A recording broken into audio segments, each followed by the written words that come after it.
So, today is September 3rd, 2020.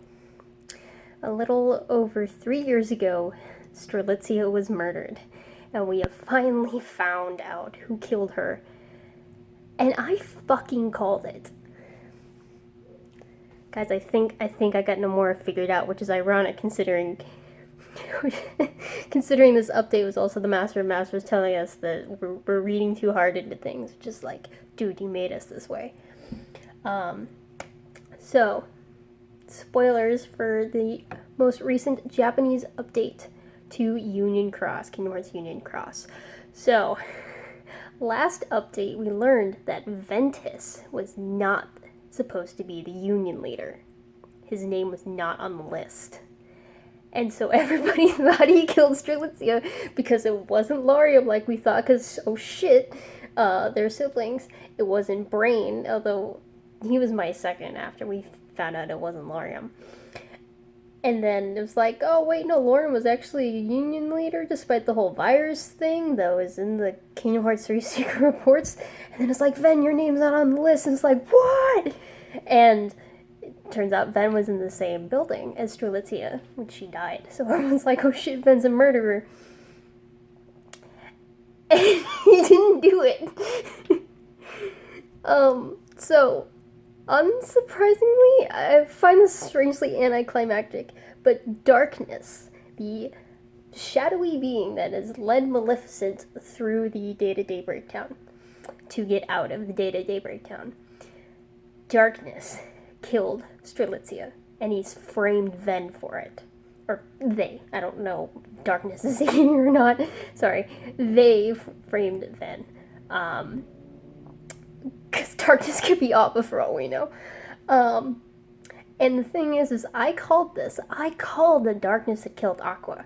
So, back in October 2019, I, for some reason, just expanded out my third eye and figured out what the hell was going on in Union Cross, or at least I thought I did. And it was based off of the updates that we were getting regarding Ava and Brain and the Book of Prophecies. And I've gotten some things wrong, but I've gotten a couple things right. I will be posting my theory in the description, because I think there's some things in here that still might be true, and I might add on to this. So, I had, my original thing was theorized that, I originally theorized that Brain was not the Union leader chosen by the Master of Masters, but I didn't think that he killed Strelitzia. I thought that Darkness killed Strelitzia, and I was right. I thought that Brain was planted by Ava as an act of defiance against the Master of Masters as a Union leader, and she gave him the Book of Prophecies in order to give the Dandelions their best chance of leaving the Master of Masters' influence. And I was right to an extent. Brain was a Union leader. He was chosen as a Union leader, but he was not the one who was supposed to get the Book of Prophecies. Ava gave him the book. We don't know who was supposed to have the book. It could have been Strelitzia, it could have been Skull, it could have been who the fuck ever. So I was kind of right about that. We also, I just can't believe this. And we also learned in this update that Maleficent and Darkness are now back in the real world, but in the past. And the way that they did this was this arc machine thing, which is that those pod things in Kingdom Hearts 1 and that have been shown in Melody of Memory. That is how Maleficent got back to the real world. Now she just has to get back into the future.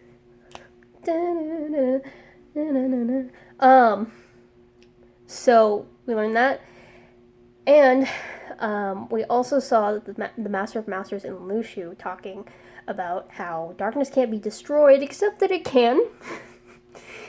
It's going to take several lifetimes and a lot of planning. It requires destroying the world and its borders and shattering time itself. Oh,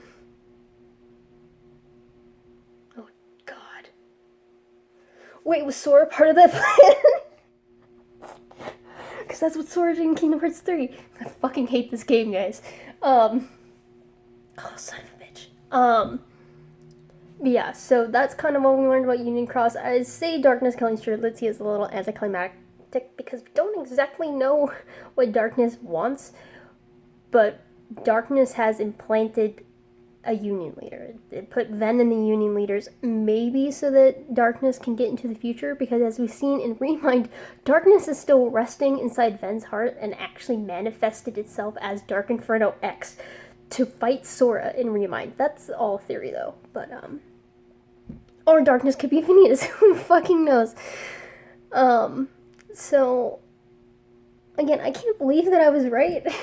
My thing seemed fucking way off base.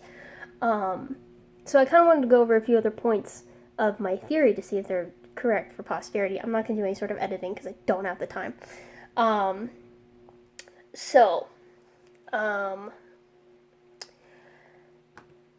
I knew that Maleficent was going to get back to the real world, just didn't know how. It involves jumping from the data world to the real world, which I guess may be jumping world lines. I'm not sure, because that's what Lucius says the Dandelions, the Union leaders of the Dandelions did, right? And somehow they would find a way to do it the way Maleficent did. And I think I know how. Lauriam was there when Maleficent got into the pod. And after fighting Maleficent and losing, Lauriam is like fucking near death in the pod room, and there are 5 pods left. And this is important because we can only count for 5 people from Union Cross who have potentially made it back to the real world into the future.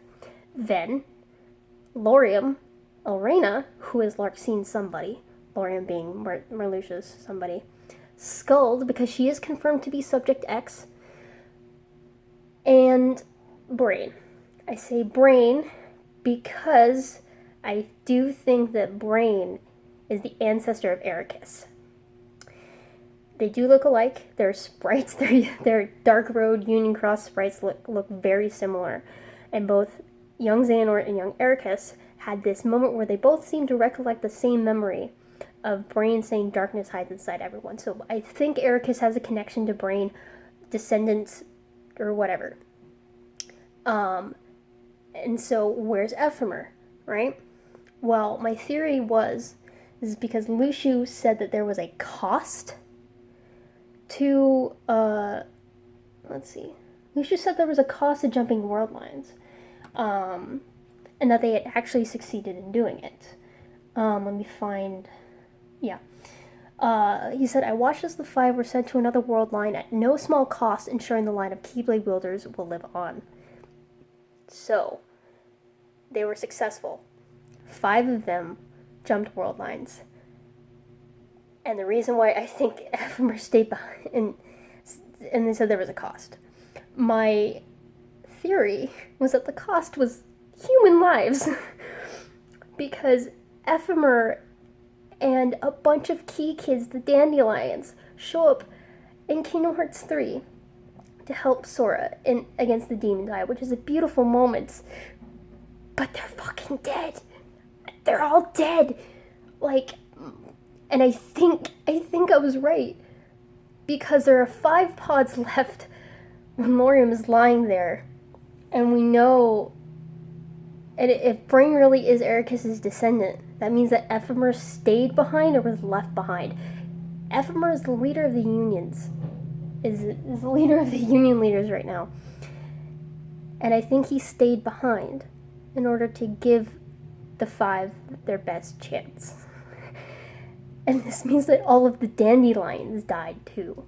And these are all the Dandelions that we see. Now, in addition, the cost could also be an individual cost to a person. We don't know why Maleficent didn't have a body. She appears to have a body in Union Cross, but she doesn't have a body when she returns in Kingdom Hearts 2. She manifests herself from her cloak. Marluxia and Larxene, they are nobodies. Subject X, who's Skuld, she has no memory. Ven has no memory, and he has a different Keyblade. Marluxia and Larxene also lost their Keyblades. Skuld implied to have lost her Keyblade.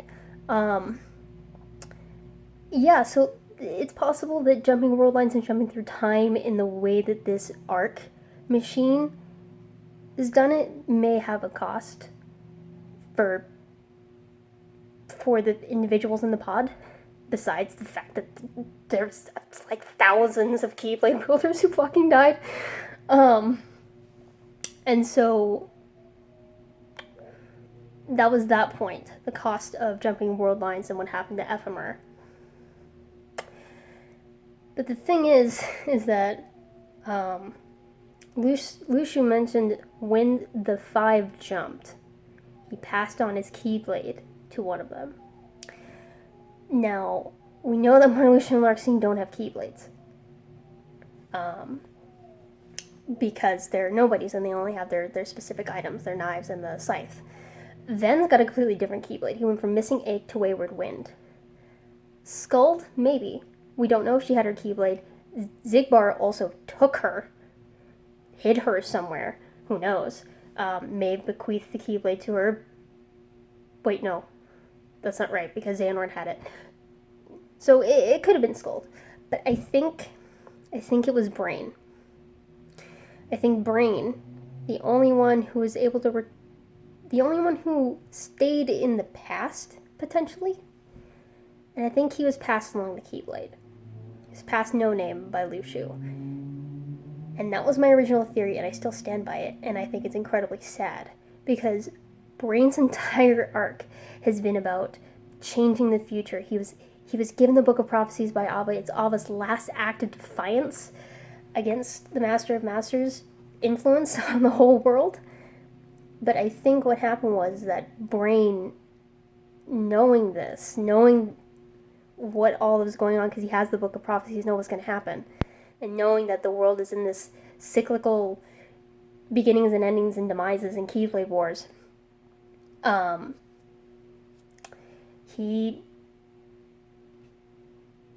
who knows? He could have just accepted it. Maybe he didn't know what was going on, but I think that he did. So, I think Lushu passed the Master of Masters Keyblade onto Brain in order to get the whole Book of Prophecies back on track. And I think Brain accepted it, knowing full well he was falling under the Master of Masters' plan. Because without passing on the Keyblade to Brain, who would, in my theory, been the only one in the past, the Book of Prophecies never would have been written. The world itself probably would be completely different, but darkness would still be hounding the light, and the 7 princesses of heart need protecting. They need Keyblade wielders. Keyblade wielders need to uphold everything in the world to keep it balanced, keep it running. And I think Brain unfortunately accepted that and became the new wielder of No Name to establish the Keyblade wielder apprenticeship Jedi Order thing that we've got going on. The Keyblade Order. So, who knows? We may see that. Because we know that this Keyblade has been passed down from Master to Apprentice. It is implied that Master Odin, I can't believe his name is Odin, Ericus and Xehanort's master has that Keyblade. I don't know whether it's like hung up on a wall like Kingdom Hearts 3. So it's obviously stayed within this vein of Keyblade wielders, so that it would eventually reach Xehanort and he would use it to start the Keyblade War, right? So that's what I think happens to Brain, and then of course we know about everybody else. So there's this sadness in knowing that Union Cross is almost going to end, but also knowing that I might be right about a lot of things. Like, not sad that I know a lot of things, I'm fucking happy that I might have figured out what's going on in Nomura's brain, but it's just kind of sad for these characters. Like, Skuld has no memory, Strelitzia is dead. She's dead. Marluxia and Larxene, buddies in time. Nobody's in time. who knows what we'll see after them. And then poor Ven, who's been framed for murder, has been possessed, who might still be possessed. Who knows? So this is kind of a rambling thing. I just wanted to say that I was right, damn it.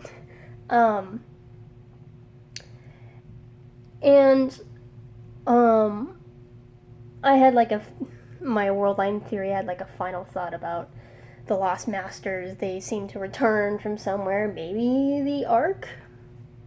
Who knows? Maybe they were summoned by Luxu somehow. They like walked through the realm of darkness. What happened to Ava? So there's just still a lot we don't know about yet, and unfortunately I think we're only going to figure it out through Dark Road. Or maybe Melody of Memory, please. But I just want to applaud Union Cross for just having a 3-year-long whodunit, and it being probably the most anticlimactic whodunit. Because Darkness killing Strelitzia, it makes a lot of sense. It's not like, oh, I knew it, except I fucking knew it. So I don't know. But I'm gonna drop one more damn thing on y'all. I think Ava was the traitor. And I think she became the traitor only after learning the truth. Like, we don't really know much about the traitor. At first I didn't think there was a traitor of the Foretellers or the traitors of the Union leaders. I thought there was going to be a traitor of the Guardians of Light. I thought it was Axel for a little bit. Because he started going by Axel again. The one who bears the sigil is the traitor. Axel, X, key, sigil. Like, I need the wall. Just like this. I think Ava is the traitor because she defied her master. We see that happen with Aset. And we see it happen with Gula. He's summoning Kingdom Hearts. And in a sense, we could say they're all the traitor, but I think Ava knew the most about what was happening. She sought out Luxu. She learned the nature of the traitor. She fought Luxu, which is not something that she does without thinking about it first. She's very hesitant about attacking anybody of her friends. And, I mean, she gave Brain the Book of Prophecies when he wasn't supposed to have it. So she didn't really accept the future that was written in the Book of Prophecies, which is one of the lines of the traitor. The traitor does not accept the nature of the future and will try to change it. And everybody but Ava actually accepted the future. Envy did, Yura did, Aset eventually did, Gula did. Ava is the only one who actually fought back. She gave Brain the Book of Prophecies. She wanted the Dandelions to have something better than what she had. And there's no malicious intent within Ava. She's the traitor of the Master of Masters.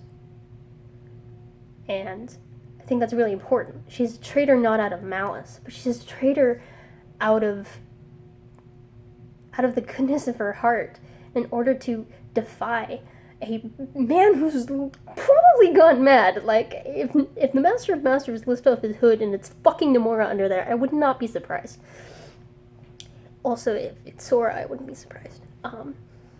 So it's just, Ava, I think, it all kind of, I know, another tangent, I just need to talk about this. So, I think Ava is the traitor, not in a dark sense, but more out of the goodness of her heart sense. She really wanted things to be better. And also, I fucking called it Darkness Killed Strelitzia. Give me a medal. Somebody give me a medal. Hire me, Square Enix. I'll write your story. No, please don't do that. Don't take that as a serious thing. I am hooked on this horrible, horrible story. This actually well written, not well paced, but well thought out story. So congrats. Y'all are doing great. But yeah, I fucking called it!